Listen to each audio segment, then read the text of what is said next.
Maunya ibu kan saya hanya hadir aja di media sosial itu joget-joget aja. Trololololo.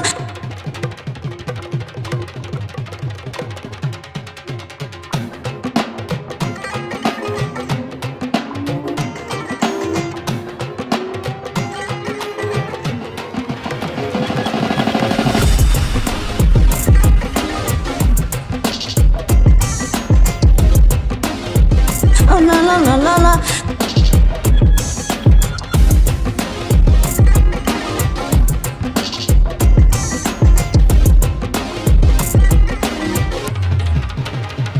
Cakep, mantap.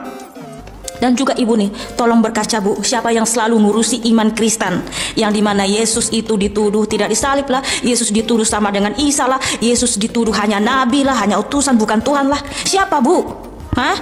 Kamu candu, tercandu-candu sama kamu nanya.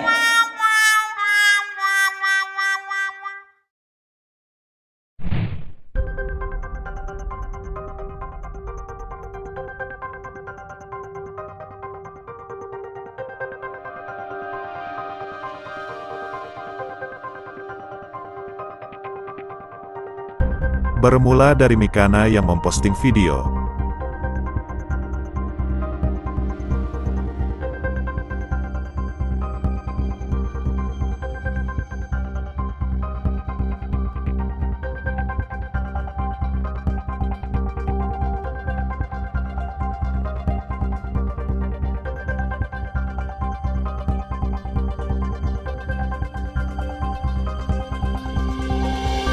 Kemudian ada muslimah yang mengomentari video Mikana tersebut. Cakep, mantap Mikana, maju. Senang saya, ternyata bukan cuma Islam kan azan. Di kalian ada azan, silahkan dengan azan dengan cara kalian. Kalau perlu ngaji dengan cara kalian. Tapi ingat, di azan kami itu murni, tak bisa diganti-ganti. Mau itu dari sebelah mana tetap. Nah, yang lebih senangnya, yang azan pakai baju gamis, asik. Islam punya identik gamis, tapi kalau kalian mau bilang kalian juga pakai, yuk kita pakai yang nutup-nutup aurat, jangan kebuka-kebuka lagi Mikana, oke? Salam toleransi Mikana. Sekarang, saya akan lanjutkan video part 2-nya. Apakah Mikana sanggup untuk menanggapi komentar dari muslimah ini?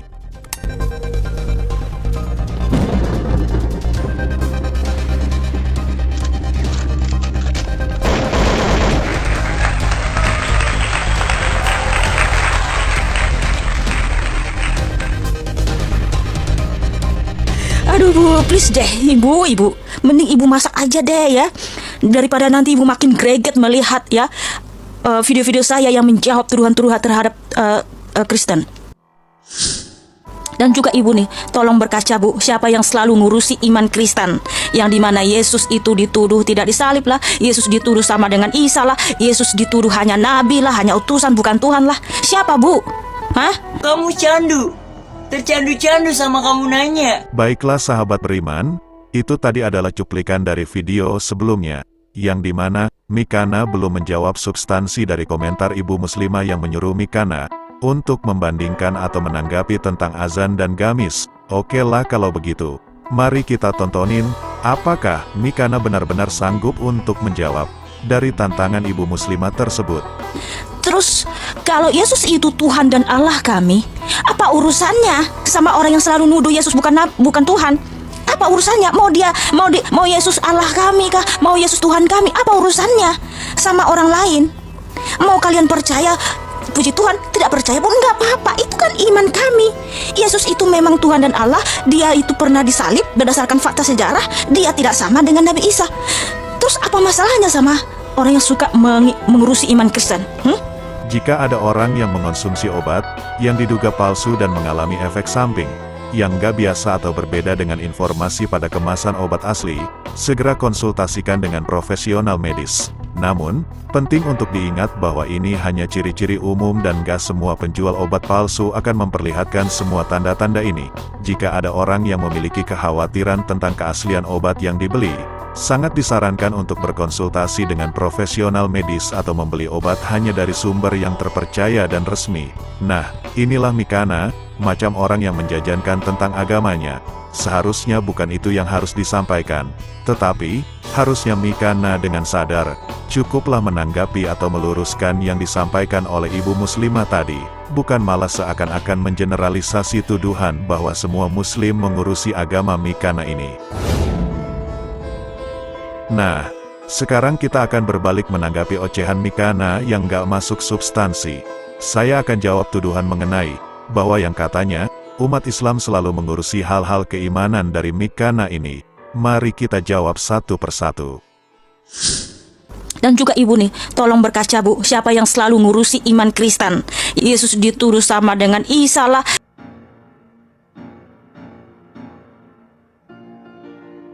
Bapak Pendeta, ini ada yang bertanya soal Isa Al-Masih dalam Al-Quran. Ini apakah Isa Al-Masih dalam Al-Quran adalah orang yang sama dengan Yesus Kristus dalam Alkitab? Ya, memang ada orang yang beranggapan bahwa itu adalah tokoh berbeda. Tapi sebenarnya dari sisi namanya itu kita harus menganggap bahwa itu adalah sama. Kenapa? Karena Isa Al-Masih itu adalah nama di dalam bahasa Arabnya, ya. Nah, kalau Yesus Kristus itu nama dalam bahasa Yunaninya, ya. Sedangkan dalam Yesus dalam bahasa Yunani itu setara dengan dalam bahasa Ibrani adalah Yosua, Yesua, Yehasua. Itu sama, ya. Jadi jangan heran bahwa pada zaman itu memang orang bisa punya padanan nama di dalam berbagai bahasa, ya, tergantung dari artinya. Jadi nama Yesus itu artinya juru selamat, ya, penyelamat. Sama dengan Yosua, Yesua, Yasua itu juga artinya penyelamat. Jadi tinggal dicari saja, ya, di dalam bahasa berbeda itu apa, ya. Nah, jadi Yesua, Yosua, Yasua itu di dalam bahasa Yunaninya menjadi Yesus. Tapi dalam bahasa Arabnya itu menjadi Isa, ya. Jadi kenapa ada hubungan? Karena memang Ibrani sama Arab itu masuk dalam satu rumpun bahasa yang sama, namanya rumpun bahasa Semitik, ya. Jadi itu Isa atau Yesus atau Yesua, Yesua itu sama. Cakep, mantap.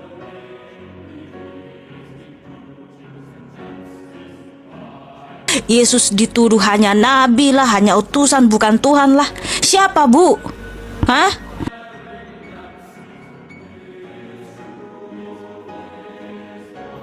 Kalau kita membaca dalam surat Rasul Paulus, yang menjadi tujuan doa Rasul Paulus terus tuh Theos, dalam terjemahan kita Allah.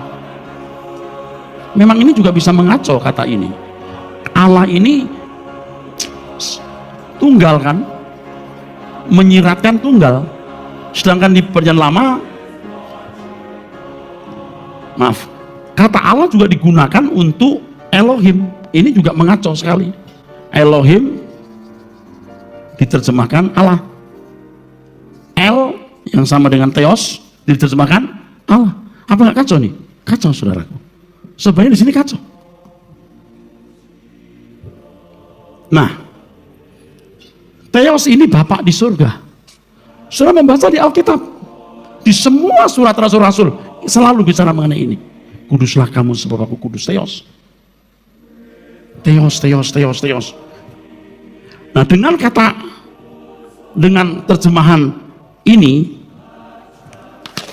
dengan terjemahan Theos menjadi Allah, lalu tanpa disadari Yesus dimasukkan di sini. Padahal tidak, ini Theos. Nanti di dalam ayat yang lain baru ada Tuhan kita Yesus Kristus. Terpujilah Allah, Bapa dari Tuhan kita Yesus Kristus. Baca, terpujilah Allah, Theos maksudnya, Bapa dari Tuhan Yesus Kristus. Jadi kalau kita membaca Alkitab menemukan kata Allah, asumsi kita itu Yesus termasuk di dalamnya. Tidak, ini Bapa. Bicara seperti ini berat sebenarnya, saudara, berat. Karena konsep orang sudah salah.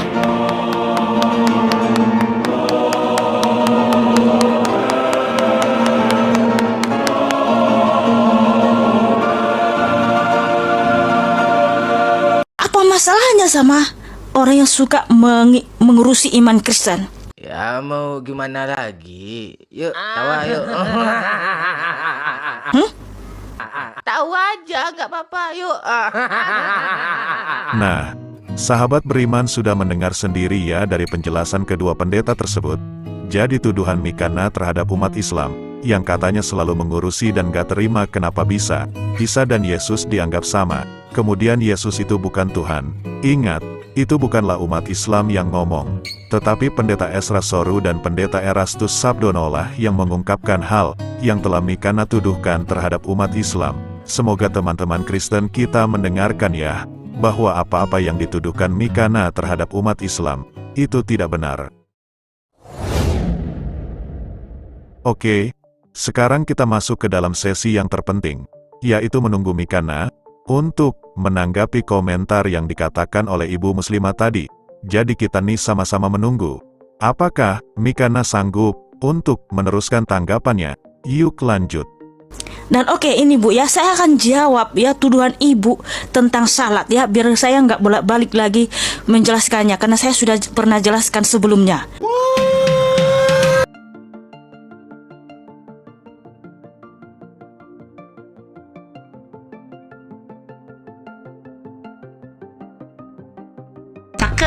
Mantap Mikana, maju. Senang saya, ternyata bukan cuma Islam kan azan, di kalian ada azan. Silahkan dengan azan dengan cara kalian, kalau perlu ngaji dengan cara kalian. Tapi ingat ya, azan kami itu murni, tak bisa diganti-ganti.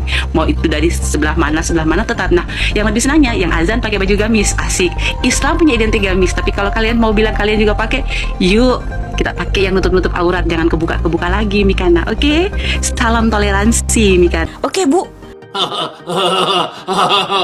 please deh. Apa maksudnya? Silakan kalian cek di video yang ini ya. Saya sudah mendengarkan keseluruhan videonya. Nggak ada Ibu Muslimah ini berargumen tentang pernyataan sholat. Tapi yang ditanggapi oleh Ibu Muslimah ini hanyalah azan dan pemakaian gamis. Jadi sahabat beriman perlu tahu bahwa Mikana ini hanya untuk mengingat apa-apa yang akan dikomentarinya saja. Si Mikana pun daya ingatnya hanya di bawah rata-rata. Silakan dinilai sendiri tentang pribadi Mikana ini. Saya hanya menyampaikan bahwa isi konten di dalam video Mikana tersebut adalah hoax, bohong dan gak ada relevansinya dalam reaksi. Saya ingin berbicara tentang kejujuran dan pentingnya membangun hubungan yang didasarkan pada kepercayaan. Kita semua terkadang membuat kesalahan dan mungkin tergoda untuk berbohong dalam situasi tertentu. Namun, saya ingin mengingatkan bahwa kejujuran adalah fondasi yang kuat untuk menjalin ikatan yang sehat dan berkelanjutan dengan orang lain. Ketika berbohong, itu sudah merusak kepercayaan orang lain. Ini dapat menyebabkan kerugian di dalam sebuah hubungan, baik secara pribadi maupun profesional. Jujurlah kepada diri sendiri dan orang lain, karena kejujuran adalah jalan menuju kedamaian dan kebahagiaan yang sejati. Ingat ya sahabat beriman, jangan sampai murtad. Saya pamit undur diri. Allahu a'lam bishawab. Assalamualaikum.